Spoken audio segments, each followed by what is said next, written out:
name is Jamila and this is my persuasive speech, Seatbelt Safety.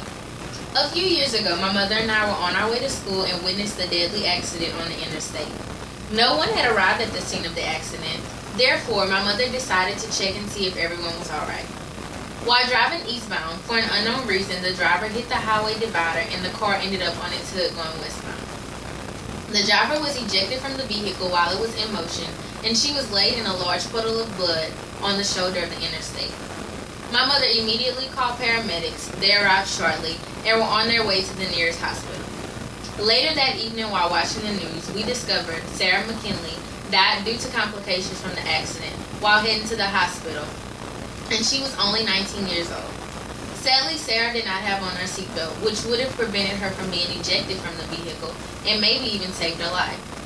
In order for individuals to completely understand the danger of refusing to wear a seatbelt, drivers and passengers must know the answers to common misconceptions, the possible outcome of not wearing a seatbelt, and the new laws being enforced that affect individuals not wearing their seatbelt. Unfortunately, thousands of individuals like Sarah decide not to wear their seatbelt while driving or riding in vehicles for 7 reasons. The most common excuses for not wearing a seatbelt are, I'm just going down the road. Wearing a seatbelt is uncomfortable. What if I get trapped while wearing my seatbelt? And the most common, I'm a good driver. According to the Louisiana State Police, 85% of accidents happen 5 miles away from home. The more you wear your seatbelt, the more comfortable it becomes. Basically, second nature after a while.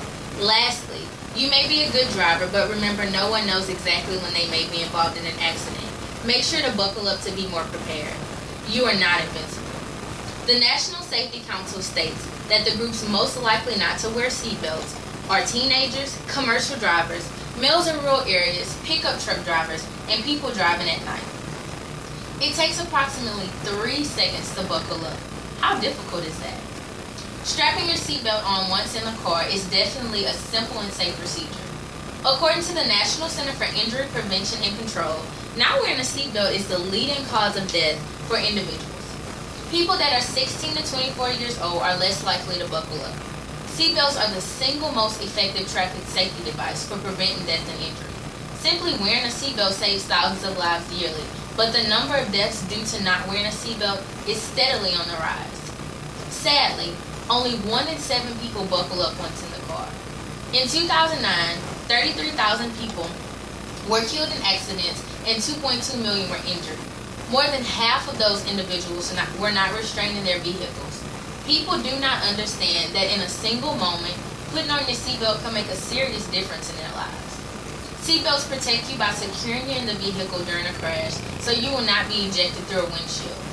25% of the most fatal accidents involve being ejected from the vehicle.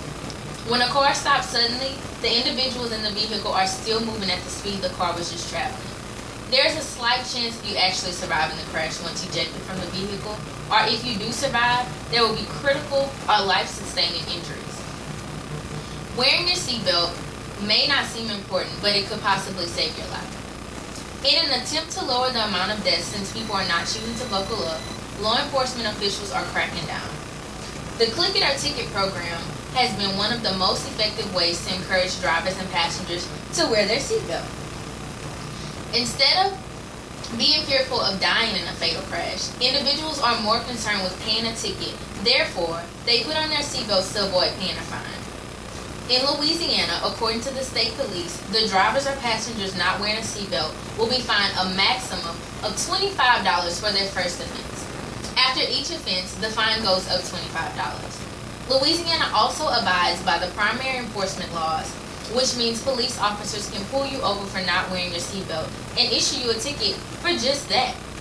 As the number of individuals dying in car crashes without a safety belt increases, they will continue to enforce harsher laws. Unfortunately, that is the only way drivers and passengers will begin wearing their safety belts once in a vehicle.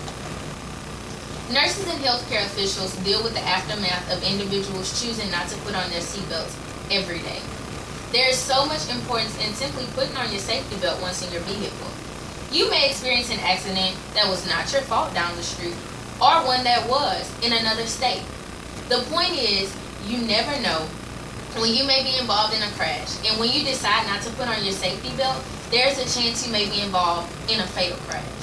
Sarah McKinley was heading home that morning, and I'm sure she never thought that drive would be her last one. Buckle up every time. It's the law in your life.